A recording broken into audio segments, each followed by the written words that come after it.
duduk dan sujud lagi, ini suara jalannya lebih banyak. Itu kayak lebih dari 10 orang ya, sepertinya gitu.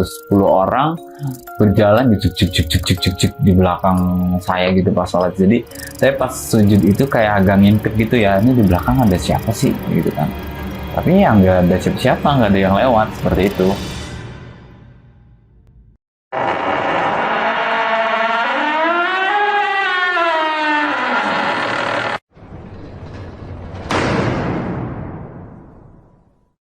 Halo semuanya, kembali lagi di channel Menjelang Fajar bersama gue Maji. Kali ini gue akan menceritakan pengalaman dari seorang narasumber yang telah mengirimkan ceritanya kepada kami.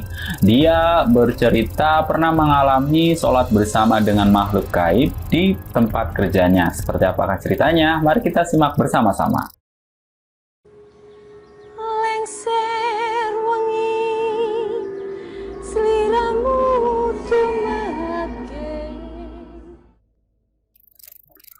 Perkenalkan, nama saya Ardi. Saya mengalami kejadian ini sekitar tahun 2013, di mana pada saat itu saya masih bekerja di salah satu perusahaan swasta yang ada di daerah Jakarta Pusat. Pada saat itu saya masih baru sekali kerja di perusahaan tersebut. Ini sekitar 3 bulan, karena memang pada saat itu juga saya baru mendapatkan pekerjaan di bidang percetakan. Kebetulan pada saat itu saya bekerja sebagai setter percetakan, yang dimana untuk jam kerjanya sendiri 24 jam. Tapi untuk sistem kerjanya sendiri itu shifting ya, ada shifting pagi dan shift malam, seperti itu. Mengenai tempat kerjanya, perusahaan yang dulu saya bekerja itu ada 4 lantai, di mana masing-masing lantai ada yang difungsikan sebagai tempat kerja, dan juga ada lantai yang dulunya terbengkalai, artinya tidak difungsikan sebagai area kerja. Nah, untuk lantai 1, 2, 3 ini masih digunakan, namun untuk di lantai keempat sendiri ini tidak digunakan sebagai tempat kerja.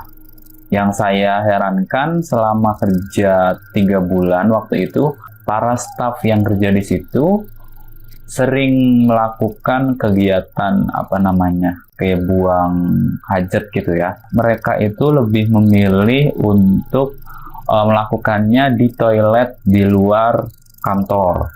Artinya kayak di luar kantor itu ada musola dan ada toilet. Jadi mereka itu melakukan kegiatan tidak di dalam luar gedung. Kenapa?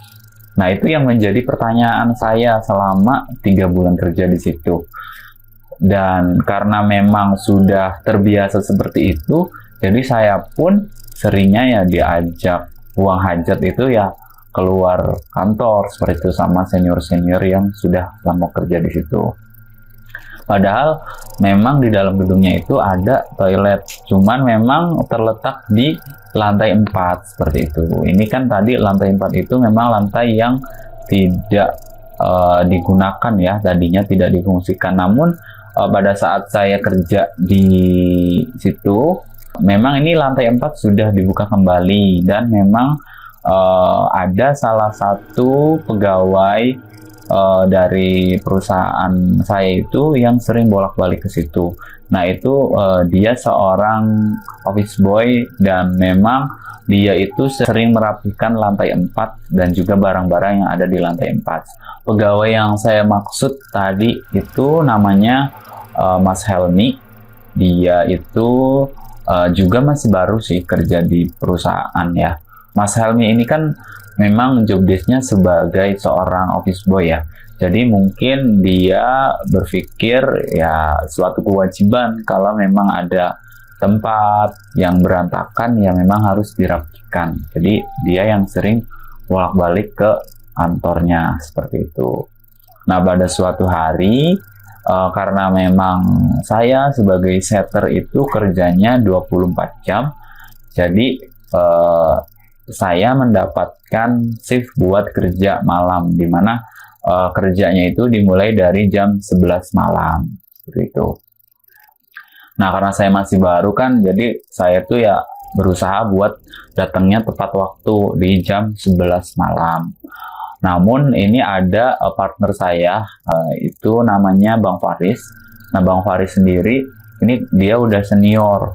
Cuman karena senior ya, jadi datangnya agak telat. Dia setengah 12 baru sampai di kantor. Nah, memang kondisinya pada saat itu bertepatan dengan malam Jumat.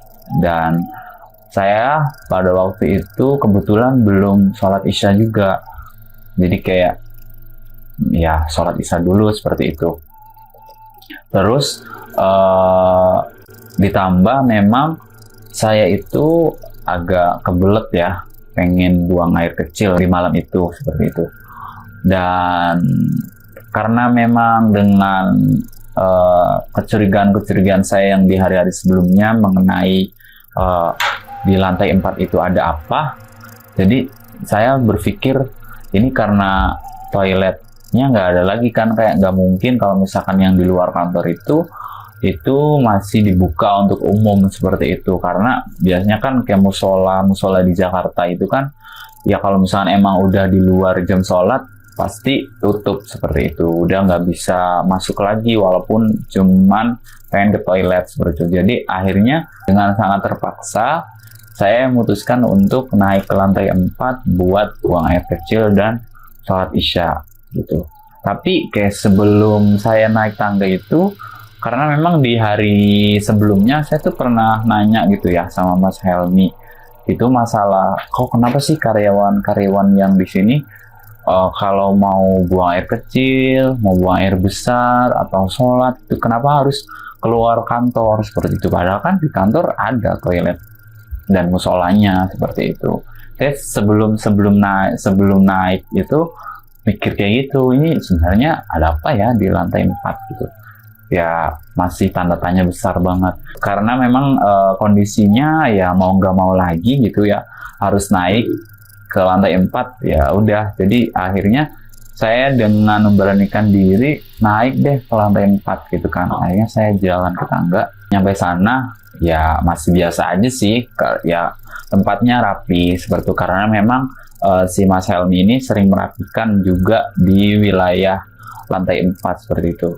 Nah akhirnya karena emang kebelet pipis ya, jadi langsung masuk aja ke toilet pria. Nah di situ memang toilet pria sama toilet wanita itu bersebelahan ya, gitu. Nah masuk deh akhirnya, saya tutup pintunya dan kurang lebih baru 2 menit kayak duduk gitu. Ini tiba-tiba di toilet yang wanita yang sebelah itu, toilet cewek, ini kebuka tuh keran. Ya, terus ada suara nutup pintu juga, seperti itu. Nah, saya sempat mikir di situ, ini siapa yang masuk ya gitu. Karena memang pada malam itu ya, ada satu staf wanita ya di situ, dia kasir di perusahaan kami, dia yang masuk shift malam juga. Itu ada namanya Mbak Putri, dia ada tuh jaga di bawah. Cuman kayaknya nggak mungkin deh, harusnya baru tadi, terus nggak mungkin juga naik ke lantai 4 sendirian gitu, berani itu nggak mungkin gitu. Karena memang kalau misalkan memang ia pengen buang air kecil pasti tadi ngikut tuh sama saya kan. Nah ini enggak, pas saya masuk udah duluan dimasuk ke toilet, baru tuh ada suara toilet cewek kebuka kayak gitu, terus suara keran juga nyala tuh air kayak gitu. Ya sempat mikir itu Mbak Putri sih, jadi kayak pas itu buru-buru deh saya buat selesaiin buang air kecilnya kan. Akhirnya langsung deh keluar. Nah ini posisi toilet cewek ini pintunya ketutup ya, jadi saya beranikan diri buat ketuk pintunya sih. Sebenarnya sih ya itu nggak boleh ya, kalau memang toilet tertutup itu janganlah berani-berani buat ketuk atau berani buka pintunya itu ya, jangan sih sebenarnya. Cuma karena emang di sini posisinya malam hari ya, jam 12 malam, terus dengan segala kecurigaan saya dan rasa penasaran saya, jadi saya memaksakan untuk mengetuk pintunya dan tanya gitu, kayak tok tok tok gitu, ada orang di dalam nggak gitu kan. Nggak ada yang jawab pertama ya, nanya lagi kan, ada orang di dalam nggak gitu. Sampai yang ketiga kalinya ketuk dan ternyata nggak ada jawaban sama sekali.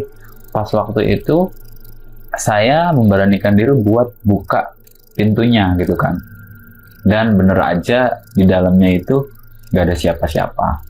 Itu pas saat itu kayak langsung, waduh, ini siapa nih yang buka keran sama yang nutup pintu. Nah itu posisinya air masih ngebuka ya kerannya. Nah pada saat itu saya langsung matiin kerannya, langsung ambil wudhu buat sholat isya kan. Akhirnya saya ambil wudhu, selesai langsung ke musola yang ada di lantai 4, beresin tempat sholatnya. Akhirnya saya sholat kan, dengan ya sebenarnya agak takut ya, cuman karena memang belum sholat jadi ya harus sholat dulu terus nanti baru turun ke lantai 4. Nah akhirnya saya di takbir pertama kan, Allahu Akbar, seperti itu. Masih belum ada apa-apa sih, masih kayak biasa aja, baca Al-Fatihah selesai. Cuman nah ini nih pas sujud pertama itu kayak ada suara jalan juk pertama ya. Terus setelah itu duduk dan sujud lagi, ini suara jalannya lebih banyak, itu kayak lebih dari 10 orang ya sepertinya gitu, 10 orang berjalan juk di belakang saya gitu pas sholat. Jadi saya pas sujud itu kayak agak ngintip gitu ya, ini di belakang ada siapa sih gitu kan, tapi ya nggak ada siapa-siapa, nggak ada yang lewat seperti itu. Nah tadi kan kayak ada suara gitu kan, saya coba ngintip dan kayak ngintip dikit pas sujud gitu, tapi ya nggak ada siapa-siapa gitu. Saya kayak di dalam hati gitu, udah nggak usah mikir macem-macem, mikir positif aja karena memang ya di belakang ada siapa-siapa. Akhirnya selesai kan nih rakaat pertama. Saya bangun untuk ke rakaat kedua kan, baca Al-Fatihah. Dan yang lebih bikin shock lagi, ini pas saya baca di ayat terakhir yang waladolin gitu, ini tiba-tiba suara yang yang saya pikir tadi 10 orang jalan itu mereka ikutan jawab amin gitu. Jadi kayak waladolin amin gitu dia. Ini pikiran makin kacau ini ya. Ini mikir, ini siapa ini ada yang ngerjain gue apa ya gitu. Ya udah, mau gimana lagi, karena memang posisinya lagi sholat ya nggak boleh kan kayak harus serta-merta pergi gitu aja ninggalin karena takut. Ya mau nggak mau sisa 3 rakaat ini ya saya selesaiin sampai salam. Udah akhirnya dengan agak buru-buru ya sholatnya, cepet selesaiin salam. Dan ketika mau balik turun ke lantai 4, ini ada kejadian aneh lagi. Tiba-tiba ada anak kecil yang lari, dia nembus tembok gitu, langsung hilang. Nah, si anak kecil ini yang nggak pakai baju, cuman pakai popok doang putih. Cuman saya memang sekilas lihat mukanya, ini mukanya sih nggak kayak anak-anak ya. Mukanya tuh kayak muka orang tua gitu ya, bukan orang tua sih, agak ya seumuran saya mungkin ya, seperti ini. Masih ya belum terlalu tua juga gitu. Badannya kayak masih anak-anak, cuman mukanya muka dewasa gitu kan. Nah karena saya kaget juga, jadi saya penasaran cari tuh anak kemana larinya gitu kan. Tapi karena tadi emang lihat sendiri dia nembus tembok gitu, jadi ya emang hilang gitu aja, hilang.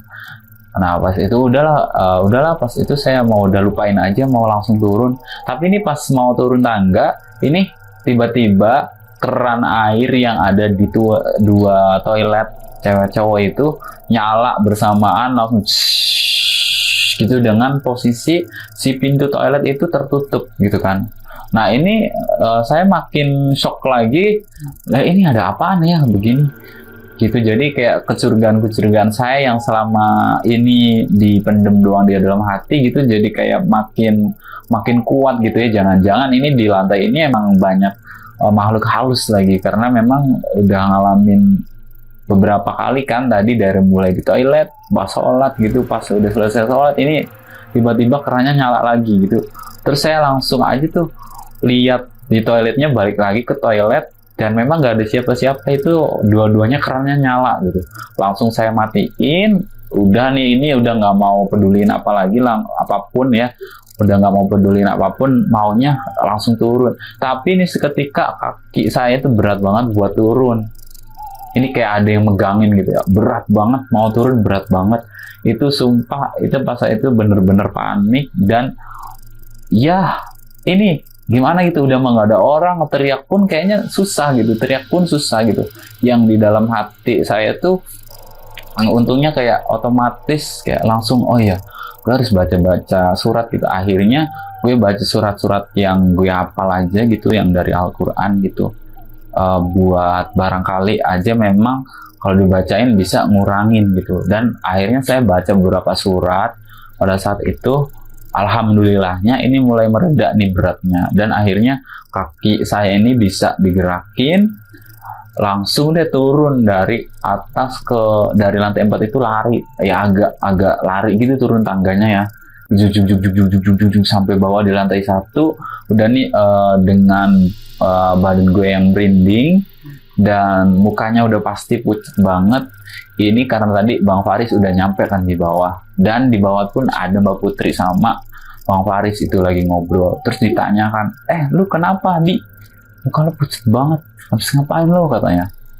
Nah habis itu ya saya ceritain kan kejadian apa yang udah terjadi tadi di lantai 4, dan akhirnya mereka jelasin tuh bahwa ya memang untuk lantai 4 ini selama ini memang ditutup, dan baru pas ada Mas Helmi aja tuh dibuka lagi, karena memang Mas Helmi sering beresin lantai 4 gitu. Di situ beresin ya peralatan yang ada di situ seperti itu. Nah akhirnya udah nih pagi langsung deh pecah deh pokoknya cerita ya, maksudnya kejadian yang saya alami semalam itu langsung pecah deh pagi nih. Banyak karyawan yang tahu kalau semalam gue habis digangguin tuh di lantai 4. Nah kebetulan ketemu juga sama Mas Helmi. Mas Helmi tuh langsung nanya gitu kan, Mas gimana nih habis ada kejadian apa semalam, katanya. Dia sih langsung paham ya gitu, karena ya udah pasti, apalagi posisinya malam Jumat gitu ya, malam di situ jam 12 malam ya pasti. Dan akhirnya Mas Helmi itu ceritain semuanya yang memang udah dia alamin ya selama pernah kayak beresin di lantai 4 itu, sering digangguin. Contoh kayak misal sering ngepel, tiba-tiba embernya pindah kemana, beresin sandal-sandal yang dekat-dekat tempat sholat gitu, yang udah dirapiin tiba-tiba berantakan lagi, padahal nggak ada karyawan satupun yang berani naik ke lantai 4, cuma Mas Helmi doang seperti itu kan. Tapi ya gitu, dia bilang katanya ya di lantai 4 memang ada yang huni sih selain manusia seperti itu. Dan akhirnya pas kejadian itu terjadi ya, itu lantai 4 ditutup lagi tuh. Dan ya sampai sekarang mungkin ya sudah ditutup gitu, udah nggak bisa, nggak dioperasiin lagi tuh lantai 4, karena memang terlalu banyak aura kurang baik ya di situ ya. Oke, untuk pengalaman saya cukup sekian sih ceritanya, sampai situ aja ya. Untuk kelanjutan ceritanya, karena memang di lantai 4 sudah dinonaktifkan untuk tempat kerja atau kegiatan apapun, jadi sampai saat ini belum ada lagi sih update ya cerita-cerita lainnya gitu. Oke, mungkin cukup sekian yang bisa saya sampaikan. Terima kasih buat menjelang fajar sudah mau menampung pengalaman saya. Oke teman-teman, itu dia cerita yang sudah disampaikan oleh Mas Ardi, yang namanya sudah disamarkan gitu kan. Untuk cerita yang sudah disampaikan ada beberapa nilai-nilai yang mungkin bisa kita ambil ya, poin positifnya, dimana dimanapun berada, kita kalau misalkan memang kewajibannya untuk melakukan ibadah, itu ya dilakukan ya, di waktu apapun. Yang penting jangan sampai lewat waktu ibadahnya, seperti itu. Ini Mas Ardi ini bagus ya, dia meskipun udah larut malam karena memang merasa punya kewajiban buat ibadah, ya masih harus dilakukan walaupun dengan kondisi apa ya, psikologis yang mungkin takut gitu ya, tapi dia mau selesaiin ibadahnya sampai selesai kayak gitu. Kemudian yang kedua, apa ya, kita sebagai manusia yang mungkin punya keyakinan beragama, ya alangkah baiknya punya bekal seperti ya tadi, ada bacaan-bacaan yang diyakini bisa melindungi diri kita seperti itu, biar nanti kalau memang ada kejadian-kejadian yang kurang baik itu menimpa kita, ya kita bisa mengamalkannya seperti itu. Paling tidak untuk diri sendiri ya, tidak untuk yang lain, paling tidak untuk diri sendiri seperti itu. Oke, terima kasih banget buat teman-teman yang udah nonton sampai di detik ini ya, video ini sampai selesai. Terima kasih banget. Minta dukungannya sekali lagi, subscribe channel Menjelang Fajar. Jangan lupa untuk like dan komentar di video ini. Kalau memang ada hal-hal yang bisa kalian ceritakan, kalian bisa langsung hubungi kami ya, atau lewat kolom komentar aja seperti itu ya. Kemudian jangan lupa juga di-share video ini ke teman-teman kalian biar kami makin semangat bikin kontennya. Oke, terima kasih sudah nonton. Salam Menjelang Fajar. Bye, sampai ketemu di video selanjutnya.